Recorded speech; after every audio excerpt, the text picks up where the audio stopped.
사도행전 7장 54절에서 60절까지 말씀인데요. 신약성경 199면입니다. 한 절씩 교독하실 때 제가 읽고 여러분들 읽어가겠습니다. 그들이 이 말을 듣고 마음에 찔려 그를 향하여 이를 갈거늘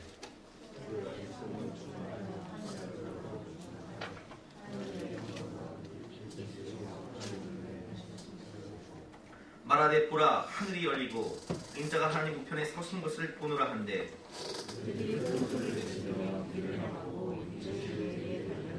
성 밖으로 내치고 돌로 칠세 증인들이 옷을 벗어 사울이라 하는 청년의 발 앞에 두니라.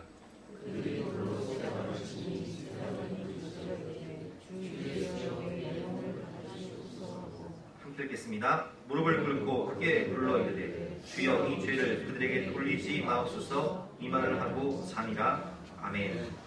오늘 말씀의 제목은 하늘을 주목하여 보는 사람이라는 제목으로 본 말씀 의지해서 함께 은혜를 나누겠습니다. 여러분은 하루 중 무엇을 주로 주목하고 계십니까? 하루 중 내가 가장 많이 주목하는 것은 무엇입니까? 요즘 우리 아이들은 식사할 때도요 스마트폰을 보면서 밥을 먹더라고요. 어른들은 다르냐? 어른들도 마찬가지예요. 요즘 버스를 타거나 지하철을 타면 다 스마트폰 들여다보고 있고요. 심지어는 자전거를 탈 때나 걸을 때에도 스마트폰을 보면서 자전거를 타고 걷기 때문에 사고가 굉장히 많이 일어납니다. 여러분, 우리는 내가 보는 것이 과연 나에게 생명을 주는가, 기쁨을 주는가, 소망을 주는가를 생각하면서 봐야 돼요. 아무런 생명도 없고 소망도 없고 능력도 없는 것을 바라보면, 자꾸 세상만 바라보면 마귀가 이 생의 자랑과 육체의 정욕을 통해서 우리를 자꾸 넘어뜨리고 낙심과 절망과 두려움을 우리에게 주는 거예요. 우리 그리스도인들은 언제나 하늘을 주목하여 보는 사람이 되어야 합니다. 그렇다면 하늘을 주목하여 보는 사람은 어떤 사람일까요? 오늘 말씀을 통해서 함께 배울 텐데요. 첫째로 하늘을 주목하여 보는 사람은 하나님의 영광을 바라보는 사람이요, 또 하늘에 계신 우리 주님 예수님을 바라보는 사람입니다. 오늘 본문은 스데반이 순교하는 장면입니다. 초대교회 예루살렘 교회에 히브리파가 있었고 헬라파가 있었는데, 헬라파의 지도자가 누구였냐? 바로 스데반 집사님이었어요. 근데 그는 복음을 전하다가 돌에 맞아 죽으면서도 복음을 전하다가 신약성경 최초의 순교자가 되는데, 그 돌에 맞아 죽는 순간에도 그는 무엇을 바라보냐? 오직 하늘에 계신 하나님의 영광을 바라보고 주님 바라보다가 딱 순교하는 모습을 우리가 볼 수 있습니다. 오늘 54절과 55절이죠. 같이 한번 읽어보겠습니다. 54절, 55절 시작. 그들이 이 말을 듣고 마음에 찔려 그를 향하여 이를 가리거늘 스데반이 성령 충만하여 하늘을 우러러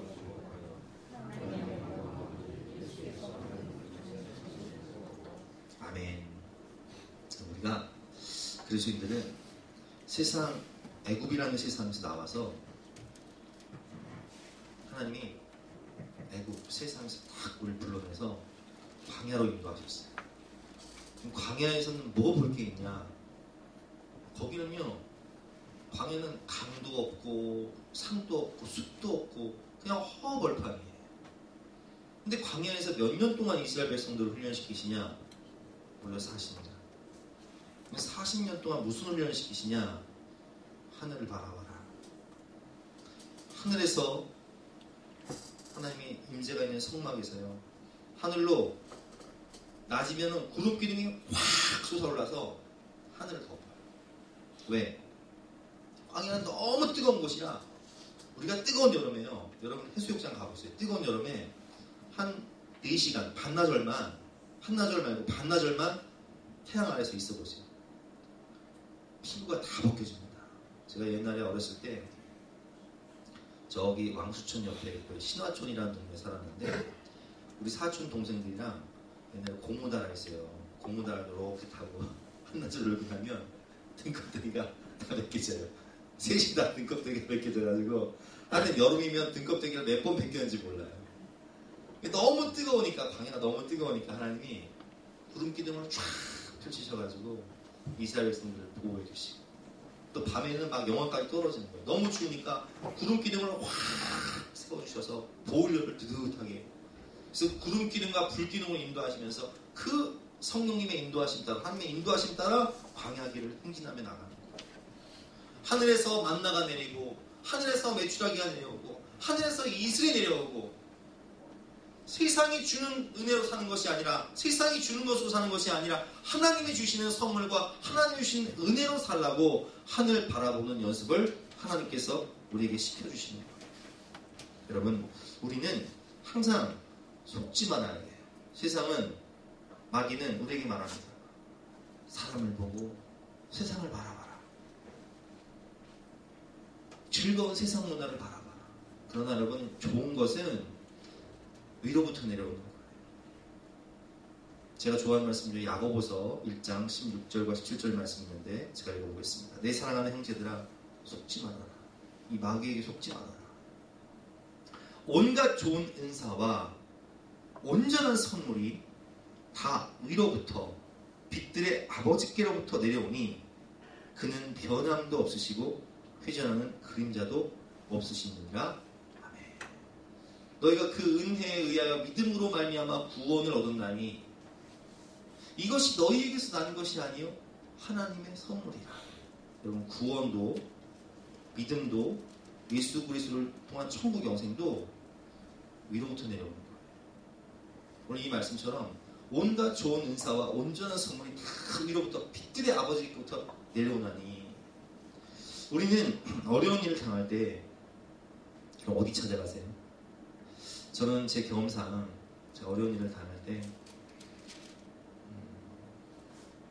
우리 교회에 이제 살 때요, 월세가 그때 154만 감당이 안 되는 거예요. 그런데 하나님 은혜로 교회를 사게 됐는데 대출을 받아야 되는데 우리 노회가요 대출을 해주는 게 있는 거예요. 뭐 1억 5천만 원 이렇게 해주는데 이율이 시중 이율보다 훨씬 싸요. 그래서 야, 참 감사하다. 내가 대출 받아봐야겠다 해서 노회에 전화를 했어요. 아, 대출 해드리겠습니다. 그런데 당회가 있는 교회가 보증을 서줘야 대출을 해줄 수 있습니다. 당회가 있는 교회가 대출을 보증을 서줘야 된대요. 근데 당회가 있는 교회가 우리 교회 뭘 믿고 대출을 보증을 서줘요? 제가 그래서 알겠습니다. 그럼 관두했습니다. 안 받았어요.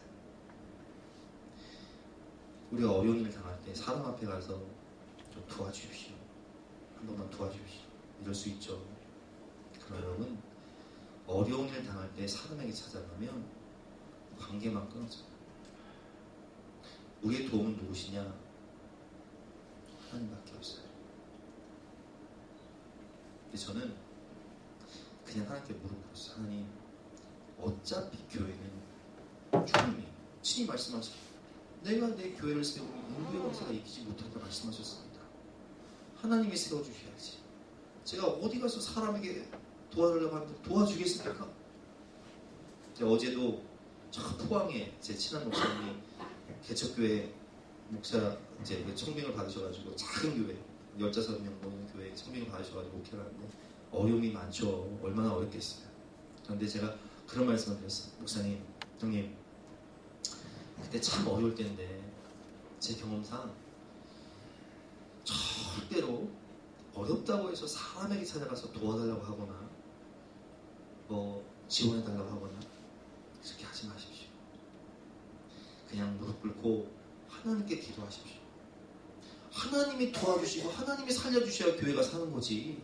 뭐 남들이 도와준다고 한들 얼마나 도와주고 그것이 뭐 생명이 되고 능력이 되겠습니까?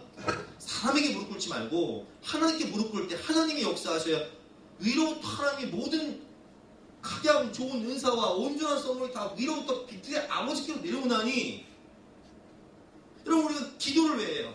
주님께서 신 말씀하시기를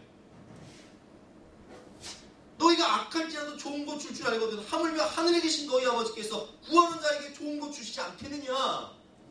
자기 아들을 아끼지 아니하시고 모든 사람들을 위하여 내주신 하나님께서 어찌 그 아들과 함께 모든 좋은 선물을, 성령을 구하는 자에게 선물로 주시지 아니하시겠느냐 약속하셨어요. 구하라 주실 것이요, 찾으라 찾게 될 것이요, 문을 두드리라 열릴 것입니다. 공부하다가 지혜가 없으니까 지혜를 구하세요. 야고보서 1장 말씀에 누구든지 한번 볼까요? 우리 야고보서 1장 우리 한번 찾아볼까요? 야고보서 1장 제가 읽어보겠습니다. 1장 5절 말씀입니다. 그냥 여러분 들으시면 되겠습니다. 너희 중에 누구든지 지혜가 부족하거든 모든 사람에게 후히 주시고 꾸짖지 아니하시는 하나님께 구하라. 그리하면 주시리라. 오직 믿음으로 구하고 조금도 의심하지 말라. 의심하는 자는 마치 바람에 밀려 요동하는 바닷물결 같으니 이런 사람은 무엇인지 죽게 얻기를 생각하지 말아라. 아멘. 누구든지 지혜가 부족하거든 후히 주시고 꾸짖지 아니하시는 하나님께 구하라. 그러면 주시리라. 학생들요, 우리 학생들 지혜가 부족하거든 하나님께 지혜를 구하시길 바랍니다. 여러분 인생을 살면서 어려운 일을 당할 때 물질이 부족하면 모든 것을 후히 주고 꾸짖지 아니하시는 하나님께 구하세요. 그건 제 경험인데요. 제가 이제 우리 성도님들을 위해서 기도할 때마다 크게 이렇게 기도, 하나님 우리 성도님들이 물질 때문에 눈물 흘리고 사람에게 찾아가는 그렇지 않도록 하나님 때를 따라 돕는 은혜를 베풀어 주세요. 이렇게 기도하고 저도요 그렇게 기도했어요. 이거 제 경험인데요. 제가 교회를 개척하고 너무 어려울 때인데 부모님을 도와드릴 형편이 안 되잖아요. 저도 지금 내가 지금 뭐 지금 어려운데 어떻게 부모님을 도와드려요. 근데 그때 우리 어머니가 남대문에 장사하시다가 이제 접으시고 또 우리 아버지도 건강이 너무 안 좋으셔서 식사도 제대로 못 하시고 속병이 걸리셔가지고 병원에 왔다 갔다 하셔서 식사도 못 하시니까 얼마나 살지 모를 때예요. 근데 제가 세 가지를 놓고 기도했어요. 하나님, 저는 우리 부모님 어렵다고 해도 병원 빌릴 돈도 없고 용돈도 못 드리고 뭐 어떻게 할 수가 없습니다. 그래서 하나님 첫 번째 우리 부모님에게 특별히 우리 아버지에게 믿음을 주세요. 믿음을 주세요. 첫 번째 믿음을 달라고 기도해요. 두 번째 건강을 주세요. 건강을 달라고 기도했고 세 번째 제가 못 도와드리니까 하나님이 좋은 직장을 주세요. 세 가지 놓고 기도했어요. 여러분 하나님께서 믿음을 주셨을까요? 안 주셨을까요? 주셨어요. 하나님께서 건강을 주셨을까요? 안 주셨을까요? 주셨어요. 하나님께서 직장을 주셨을까요? 안 주셨을까요? 주셨어요. 두 분한테 지금도 직장 두 분 다 다니세요. 제가 깨달은 게 뭐냐, 하나님 저는 부모님을 책임질 수도 없고 돈도 못 드립니다. 그러나 하나님이 우리의 피난처예요. 하나님이 우리의 도움이시오. 하나님이 우리의 방패이시니 하나님 믿음을 주시고 건강을 주시고 직장을 주시옵소서. 기도할 때 하나님 주시더라고요. 여러분 그걸 자녀한테 한번 대입해 보세요. 우리가 자녀들에게 해주고 싶은 것은 많지만 해줄 수 없는 형편이 되지 못할 때 하나님 우리 아이들에게 믿음을 주세요. 하나님 우리 아이들에게 건강을 주시고 하나님 우리 아이들에게 지혜를 주시고 하나님 우리 아이들에게 능력을 주세요. 내가 해줄 수 있는 것은 한계가 있지만 하나님은 한계가 없는 분이시오니 하나님 도와주시고 살 길을 열어주시고 은혜를 베풀어 주시옵소서. 기도할 때 내가 해줄 수 없는 것을 하나님은 더 큰 은혜와 능력으로 부어주신다는 거예요. 내가 기도한 것보다 더 큰 은혜를 부어주시는 주님. 그래서 에베소서 말씀을 보면 3장에 우리가 구하거나 기도한 것보다 더 큰 은혜를 주시나니, 그래서 우리는 하나님을 바라보는 거예요. 하늘을 바라보는 거예요. 기도할 때 하나님께서 하늘로부터 모든 은혜와 축복을 주시는 것입니다. 평화 평화로다 하늘 위에서 내려오네. 그래서 이스라엘 백성들이 그 하나님의 은혜를 받고 하나님의 은혜로 가나안 땅을 다 점령하고 이제 각 지파별로 땅을 분배를 받기 시작합니다. 내가 심지 않은 포도원에서 포도를 따먹고 내가 심지 않은 과수원에서 열매를 따먹고 내가 짓지 않은 집을 막 받는 거예요. 가나안 땅의 축복, 풍요를 받게 되는 것이죠. 그런데 하나님이 은혜로 그런 축복을 주셨으면 더욱더 하늘을 주목하며 살아야 되는데 집중력을 잃어버렸어요.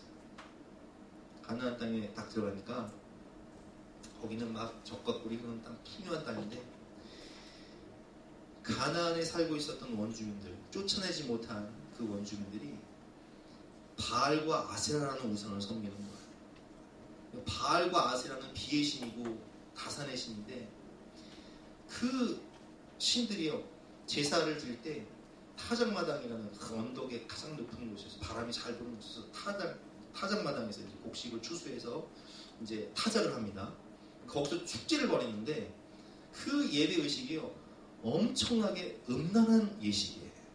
바알은 남자 신이고 아세라는 여자 신인데 그들을 흥분시키기 위해서 막 세상적으로 보면 온갖 집단으로 아주 음란한 그런 짓을 하는 거예요. 그러니까 이스라엘 백성들이 하나님을 바라보면서 거룩하게 살던 백성들이 거기 가가지고 구경하다 보니까 세상 음란한 문화에 빠져버려서 죄 가운데 타락하고 병들기 시작합니다. 하나님을 바라보던 집중력을 잃어버려요. 주님의 영광, 예수님의 보혈을 바라보던 그 은혜를 잊어버리고 세상 죄 가운데 빠져서 거룩함을 잃어버리니 그 죄가 드러나 수치를 당하게 되는 거예요. 그래서 사사기를 보면 여수와 다음에 사사기잖아요. 사사기가 주제 말씀이 뭐냐? 우리 지난주에 성경대학 할 때 배웠는데 그때 왕이 없으므로 사람들이 자기 소견에 옳은 대로 행하였더라. 왕이신 하나님이 없는 것처럼 살아가니까 자기 소견에 옳은 대로 행하였더라. 자기 죄가 왕이 되어서 바알과 아세라를 섬기고 온갖 세상 문화에 빠져서 하나님이 없는 것처럼 살아가니까 동성애가 판치고 제사장이 첩을 두고 그 첩이 바람이 나고 세상이 요지경이 되어버립니다.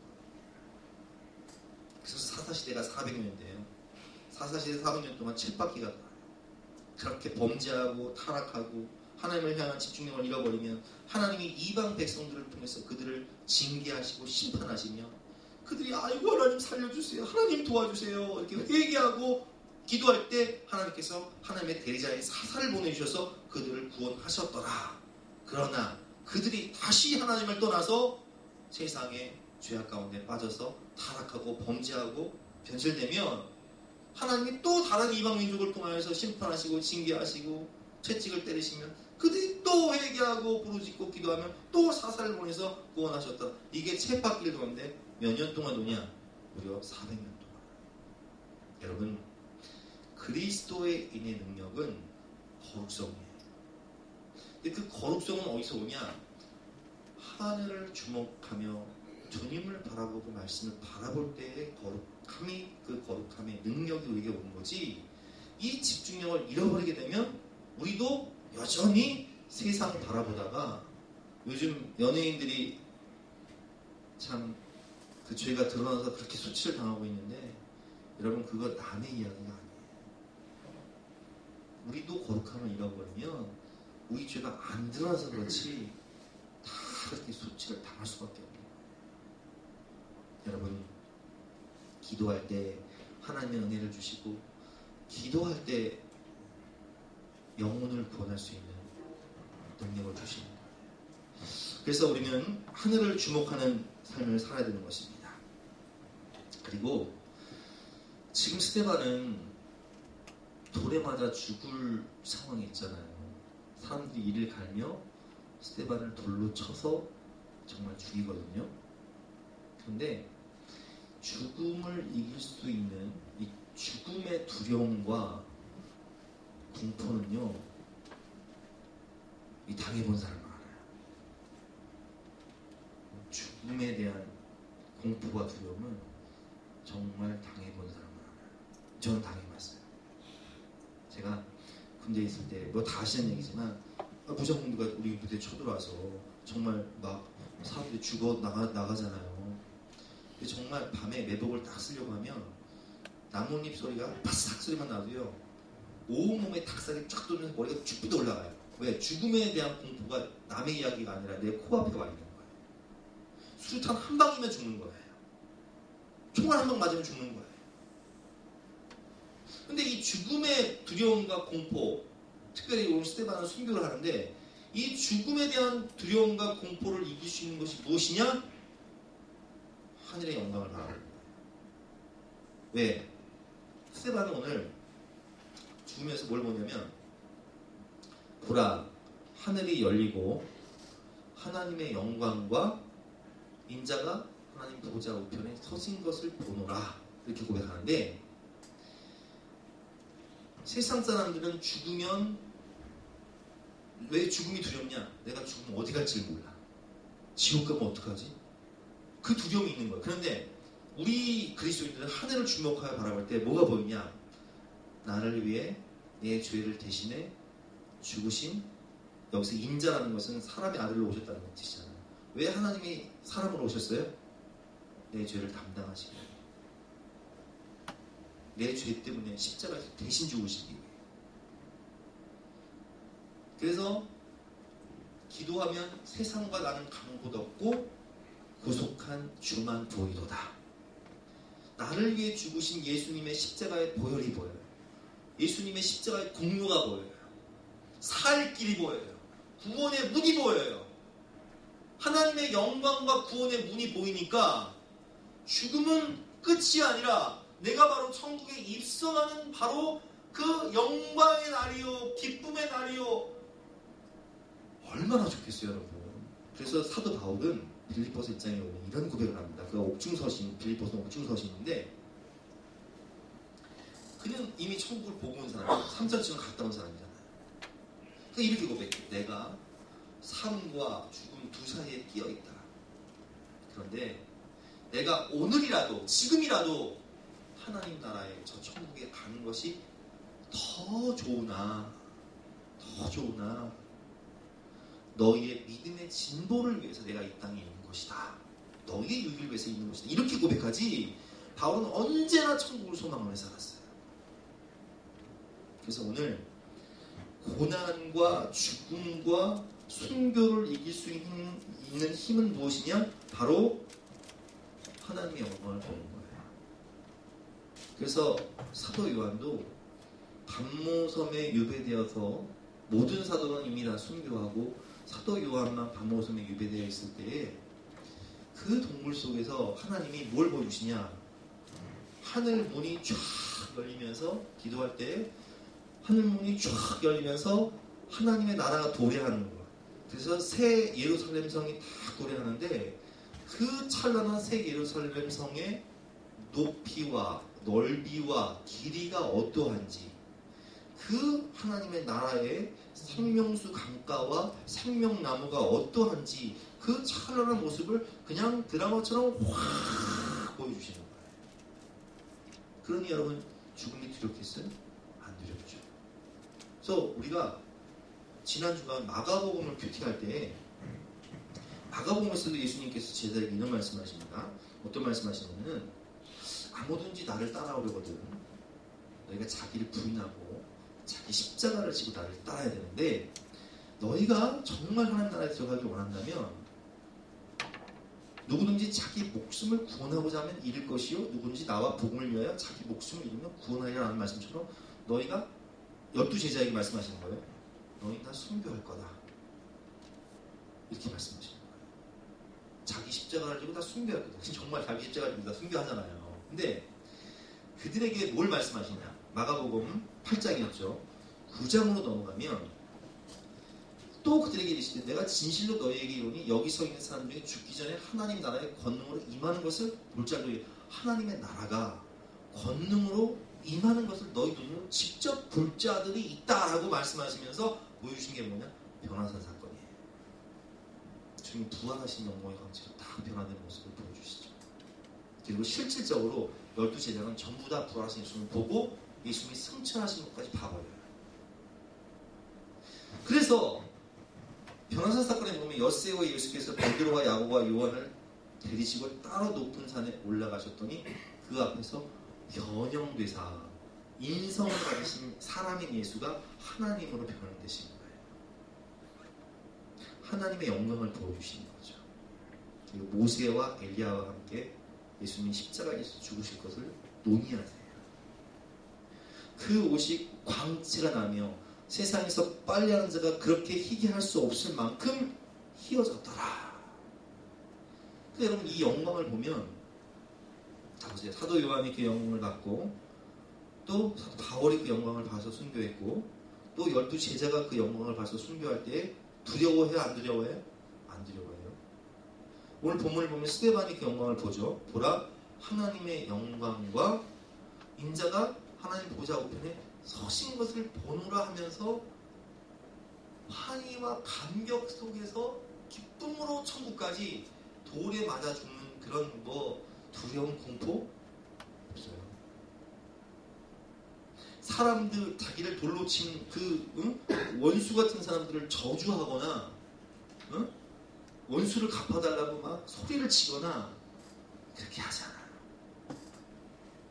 여러분, 이것이 하늘을 주목하여 보는 사람들에게 하나님이 주시는 능력이고 은혜입니다.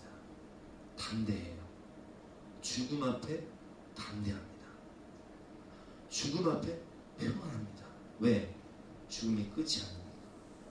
내가 주를 위해 살았고 이제는 순교하고 천국에 입성하는 기쁨의 나이기 때문에 담대할 수밖에 없고 평안할 수밖에 없는 거죠. 55절 말씀입니다. 스데반이 성령이 충만하여 하늘을 우러러 주목하여 하나님의 영광과 및 예수께서 하나님 우편에 서신 것을 보고 아멘. 여러분, 세상 바라보고 땅만 바라보면 이런 평안과 담대함은 절대 세상이 줄 수가 없어요.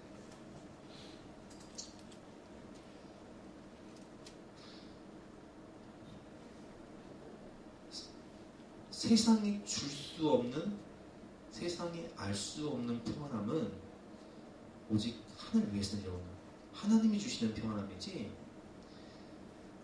사람이 죽을 때 보면 알잖아요. 하늘의 영광과 천국을 소유하지 못한 사람은 죽는 순간이 너무 공포스럽고 두려운 거예요. 자기가 갈 곳을 아니까.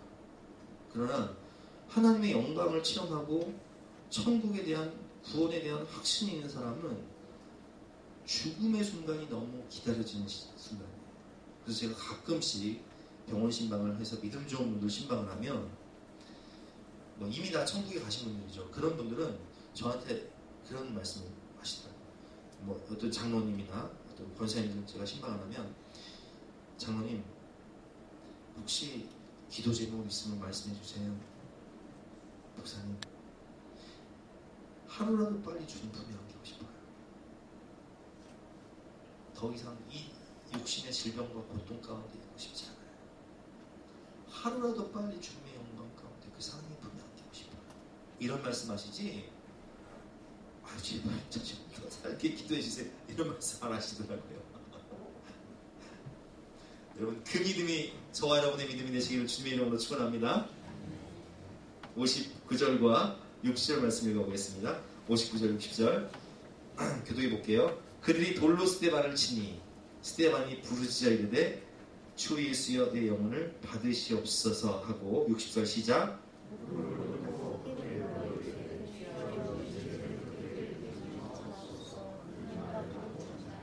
아멘. 기도할 때 하나님의 영광이 보이고 죽음 이후에 그 너머 천국이 보이고 주님 주실 멸류관이 보이고, 그러니 그들을 원망하지도 않고 저주하지도 않고 그들을 위해서 기도하면서 가는 거예요. 그래서 하늘을 주목하여 보는 사람의 두 번째 특징은 뭐냐? 그것은 기도와 순교로 열매있는 삶입니다. 저는 오늘 이 말씀 묵상하면서 오늘 이제 57절부터 60절까지 말씀을 보면 이 현장에서 주동했던 사람이 바로 사울이라는 청년인데, 57절 말씀 보겠습니다. 그들이 큰 소리를 지르며 귀를 막고 일제히 그에게 달려들어 성 밖으로 내치고 돌로 칠세 증인들이 옷을 벗어 사울이라 하는 청년의 발 앞에 두니라. 자, 여기서 누가 탄생하냐? 사울이 나오죠. 여기 사울이 누굴까요? 후에 누가 되죠? 사도 바울이 된단 말이에요. 근데 이 사도 바울이 사울이라는 청년이 어떤 사람이냐? 자, 여러분, 여기서 이제 사울 앞에 겉옷을 놓았다고 하잖아요. 이 말의 뜻이 뭔지를 제가 정확히 설명해 드릴게요. 열린대 성경을 보면 이렇게 해석하고 있습니다. 이제 그 이스라엘 문화를 이제 알아야 되는데, 자, 예를 들어 볼게요, 여러분. 예수님께서 나귀를 타고 입성하실 때 사람들이 종려나무 가지를 가지고 와서 호산나를 외치며 자기의 겉옷을 벗어서 어떻게 해요? 예수님의 오시는 길에 다 펼치죠. 이것은 권위자, 즉 왕 같은 권위자에게 자기가 경의를 표하는 거예요. 그렇죠? 자, 오늘 본문을 보면 사람들이 겉옷을 벗어서 사울 앞에 두었다는 것은 이 공동체 가운데 사울이 가장 권위자였다. 그래서 그에게 허락을 받는 거예요. 그가 명령했다는 거예요. 자, 그 증거가 뭐냐? 여러분, 사도 바울은 누구의 문화생이었죠? 가말리엘의 문화생이었어요. 근데 가말리엘은 예수님을 십자가에 못 박아 죽인 산헤드린 공회원의 의장이었고, 그 의장, 차기 의장감이 누구였냐? 사울이었어요. 그래서 그는 기독교를 핍박하고 예수 믿는 사람들을 잡아 죽이는데 열심을 가졌던 가장 열혈 청년이었고, 그 공동체의 지도자였고, 예수님, 부활하신 예수를 만났을 때에도 다메섹으로 예수 믿는 사람들을 잡아 죽이러 가는 그 도상에서, 그 길 위에서 부활하신 예수를 만났는데, 이 사울이 당시에 예루살렘 교회의 히브리파와 헬라파로 나눠져 있었던 이 헬라파 지도자였던 스데반을 돌로 쳐 죽이는데 앞장섰던 사람이었는데, 이 사울이 스데반의 순교를 통해서 충격을 받아버려요.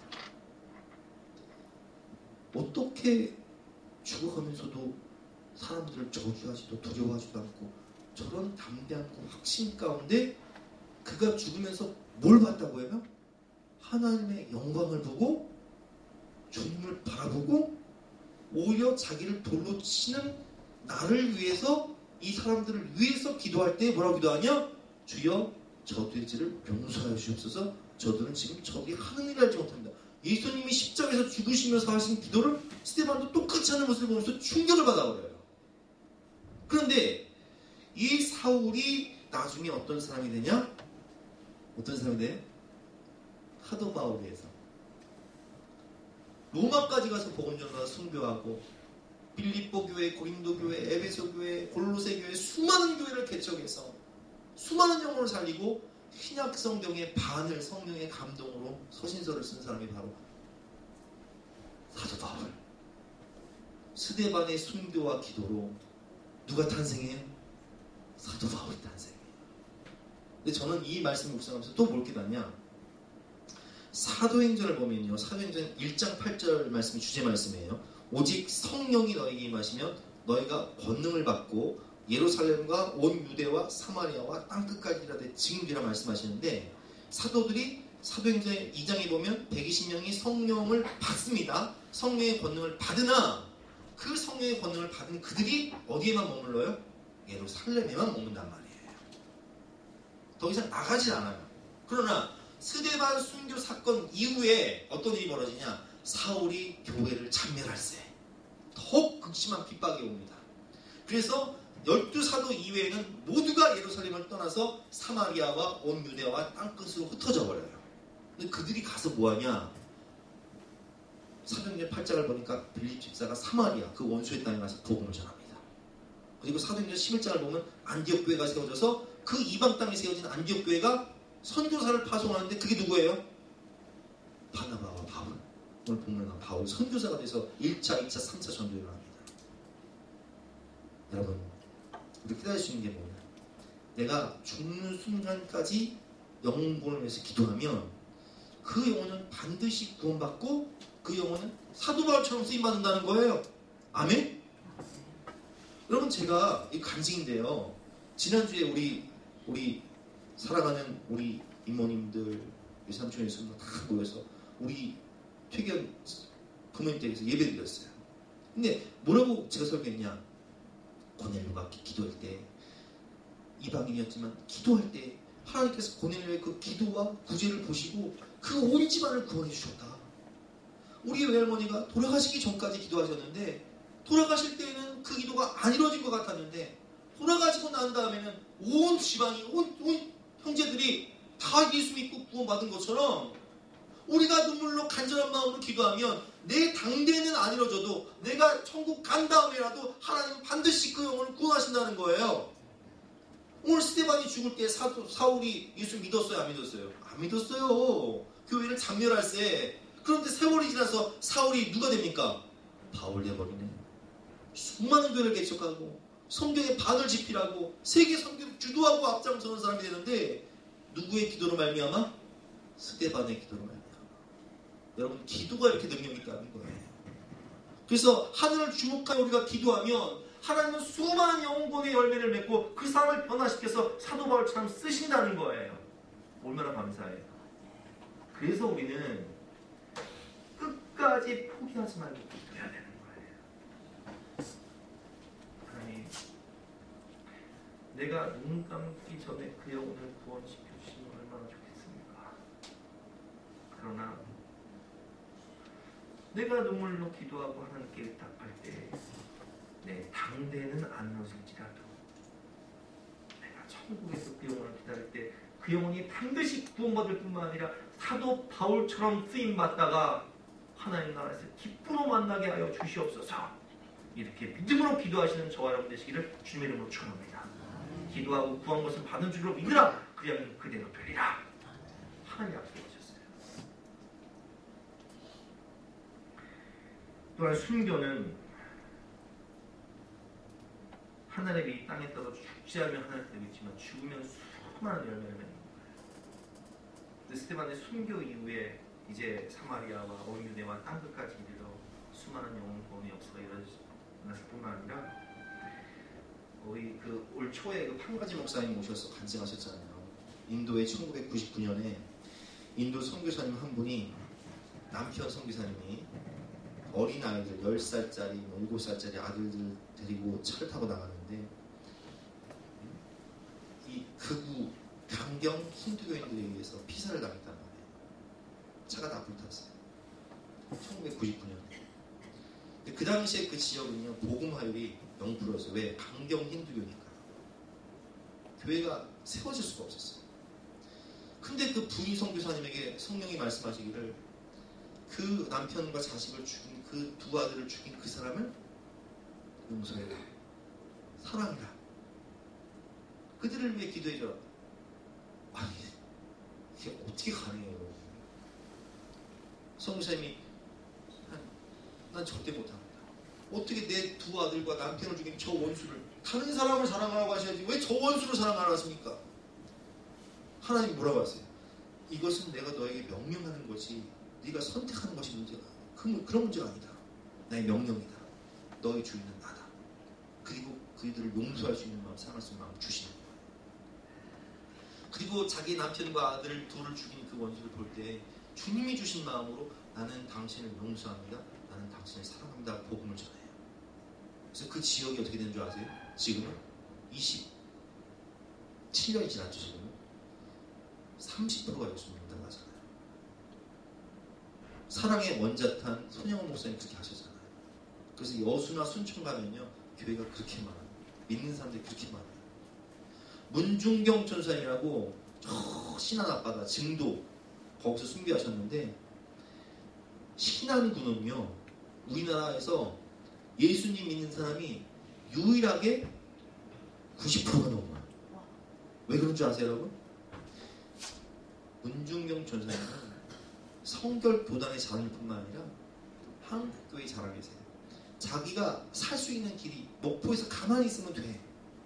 그런데 자기의 제자들이 잡혔다는 소식을 듣고 대신 죽으러 증도로 들어가요. 그리고 공산당들한테 이렇게 얘기하죠. 예수님이 하신 것처럼 너희들이 원하는 건 나지 않냐. 이들은 다 놓아줘라. 하고 손을 당하시는 거예요.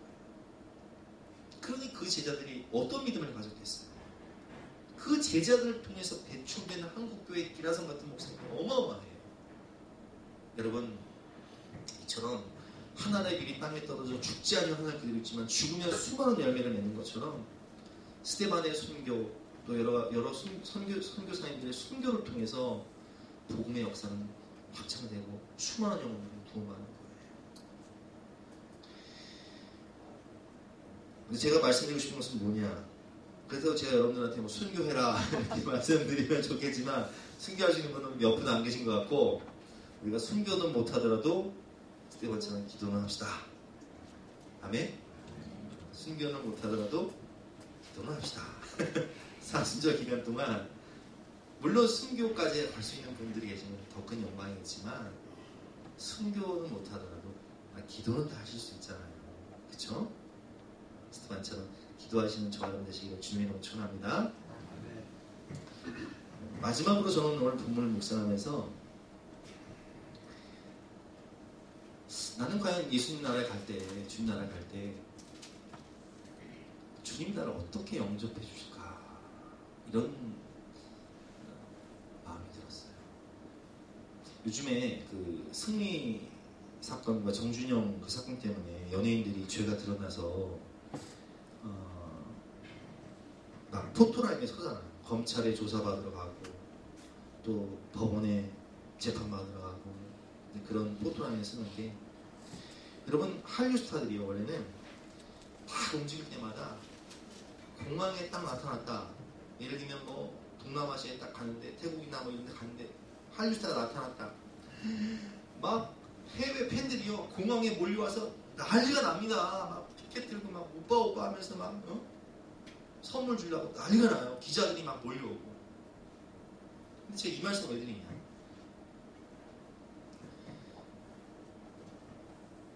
우리가 천국에 갈 때요 어떤 사람들은 막 한류 스타처럼 막 하나님의 천군 천사가 다 동원되고 주님이 기쁨으로 다 그를 맞이하면서 영광의 멸류관 생명의 명을 딱 주신 사람이 있어요.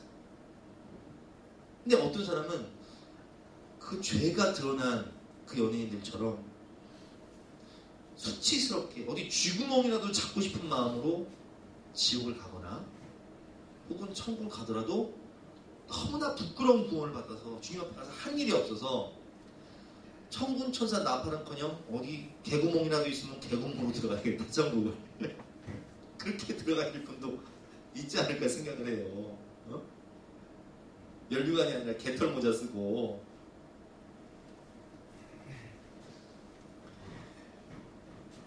어떤 미국 선교사님이 이게 뭐 오래된 얘기인데 미국 선교사님이 아프리카 선교를 가셔서 열심히 충성하며 사역을 했습니다.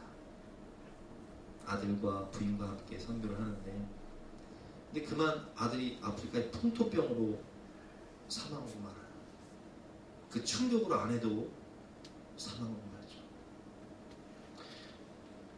열심히 충성하며 사역을 했지만 아들과 아내를 잃어버린 이 선교사님은 너무나 낙심이 돼서 아무런 열매 없이 미국으로 배를 타고 돌아오는데 그 배에는 미국 대통령 내외가 휴가차 아프리카에 가서 사냥을 하고 그 배에 같이 타는 거예요. 큰 유람선입니다.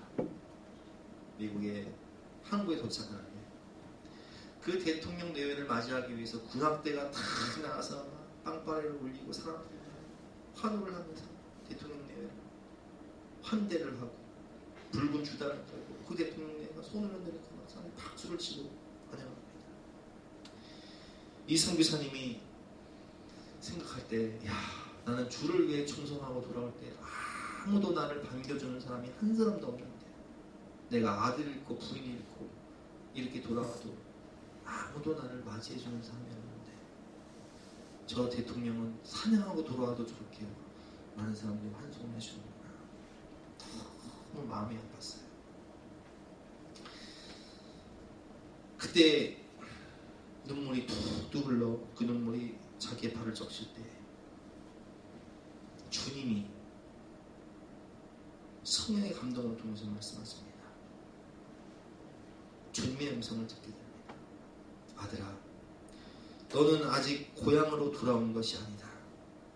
내가 고향으로 돌아오는 날에는, 여기서 고향은 본향이죠. 천국이죠. 내가 고향으로 돌아오는 날에는 하늘의 천군 천사들의 나팔 소리를 듣게 될 것이다. 너를 위해 황금빛 유리가 깔린 길이 예비되고 내가 너를 친히 마중 나갈 것이다. 너는 결코 실패하지 않았다. 이곳에 너를 위한 생명의 멸류관이 예비되어 있다. 그러므로 그날까지 인내하거라. 그 그곳에서 너를 위한 성대한 환영식이 베풀어질 때까지 인내하거라. 이 주님의 음성을 듣고 이 선교사님은 다시 아프리카로 가서 죽기까지 충성했다고 합니다.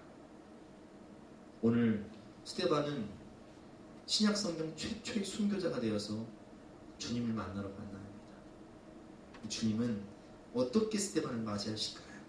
55절과 56절 말씀 같이 읽어보겠습니다.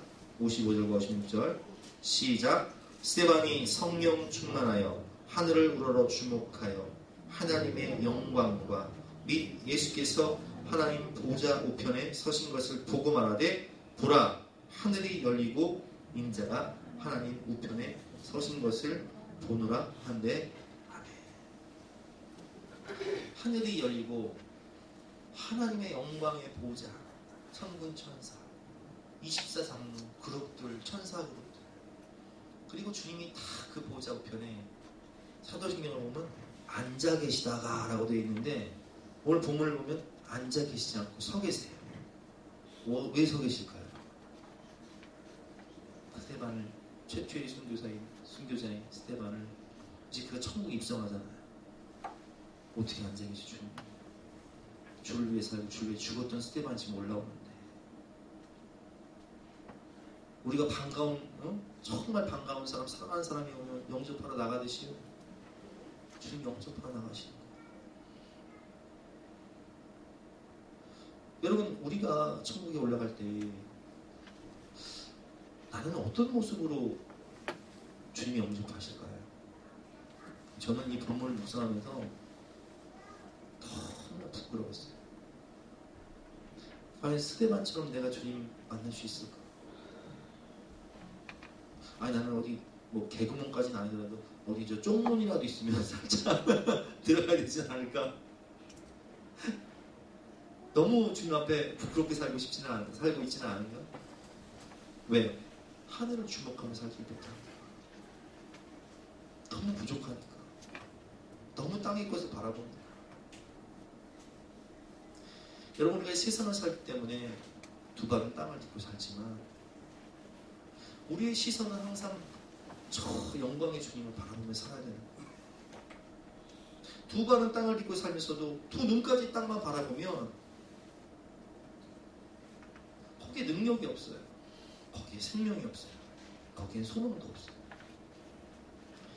사랑하는 여러분, 저도 여러분도 우리 주님 나라에 갈 때에 우리가 오직 하늘을 주목하는 삶을 삶으로 주님의 영광을 바라보고 기도하여 맡겨주신 영혼들을 구원하고 사명을 다 감당함으로 주님 나라에 갈 때 오늘 스데반처럼 하늘 문이 열리고 천군 천사 그룹들, 천사 그룹들이 나가서 찬양을 하면서 주님이 일어나서 기쁨으로 사랑하는 내 아들아, 사랑하는 내 딸아, 내가 죽도록 충성하였으니 이 생명의 멸망을 받아라, 의의 멸망을 받아라.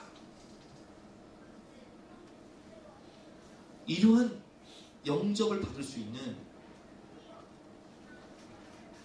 저와 여러분의 삶이 될 수 있도록 주여 우리를 도와주시옵소서.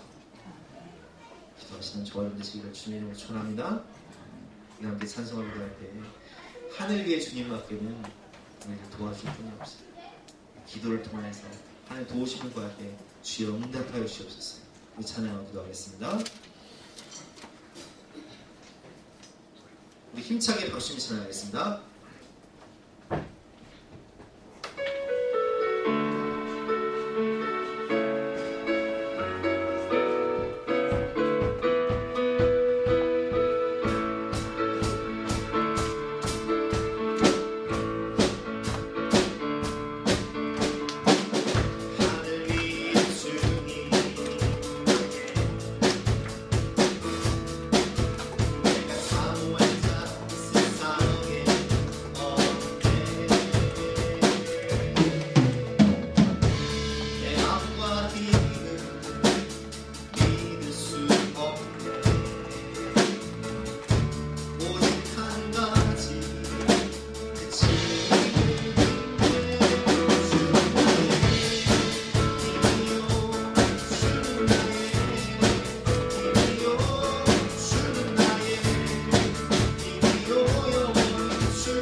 늘 주님의 영광을 바라보며 하나님의 영광을 바라보며 살아가고 주님 만나는 그 순간에도 주님 영광 가운데 입성할 수 있도록 나를 붙잡아 주시옵소서. 찬송을 나가겠습니다.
이제부로는 나를 위하여 의의 멸류관이 이루어졌으므로 주고 의로운 재판장이 그날에 내게 생명의 멸류관, 의의 멸류관을 주실 것이다.